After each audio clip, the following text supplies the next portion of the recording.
It's a story that began in a garage in 1987 when a young boy started literally playing with fire.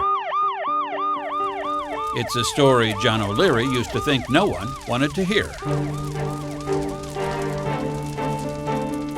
When I was 9 years old, I was in a house fire, burned on 100% of my body, and did not know that it was a story worthy of being shared. I had assumed it was a tragic event and something that I personally endured and had somehow survived and moved on from.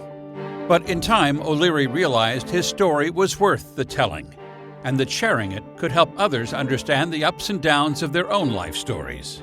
The story's not tragic, it's actually triumphant. That realization finally came to him well into adulthood, after his parents wrote Overwhelming Odds, a book about their life experience trying to deal with their son's near-death experience. I think John, in looking at this, realized for the first time, this really is a story.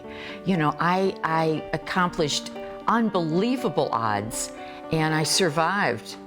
And my parents are now sharing this story, and I think he was proud of it. Proud enough that John O'Leary later wrote his own book, On Fire. And it was that version of the story which caught the attention of a couple of movie producers who are self-financing a film based on O'Leary's inspirational story. Many prominent St. Louisans are already investing in the project, including Terry Schnook, an executive producer of the film, who is also working to recruit other local investors. Schnook has been producing shows for years on Broadway, winning 5 Tony Awards along the way. Some of the world's most impactful films have been financed privately, including Coda, 2022's Oscar winner for Best Picture. During a recent visit to St. Louis, the producers sat down for an interview with HEC President Dennis Riggs. What about that story? It's a tremendous story, but what about that spoke to you and said, this is a film, this is a movie? When a young man's story changes your life to such a degree that it changed mine, when I realized that you simply never live long enough to know all the lives that you impact, which is the underbelly of this story of what happened with all the relationships with John inside the hospital during his recovery. And one of those relationships in particular involves someone familiar to everyone in St. Louis. O'Leary talked about it with HEC's Nancy Pasternak in 2016. I can't think of anyone who was bigger in my life than Jack Buck. After being burned, I'm laying in my hospital bed about 24 hours after I come in. I'm tied down, can't move. I can't see because my face is so swollen, and I can't communicate because I'm on a trach. So these are some of the challenges that this little pain-riddled 9-year-old are dealing with. But I could listen, I could hear. And into this room comes the voice of the Cardinals, everyone's hero in this community, but in particular mine. I was a huge Cardinal fan. I hear his footsteps, don't know who it is yet. The chair gets pulled across the floor. I hear a cough, and then I hear the voice of the legendary announcer Jack Buck, who says, "Kid, wake up. You are going to live, you are going to survive, keep fighting." He did wake up. He did keep fighting.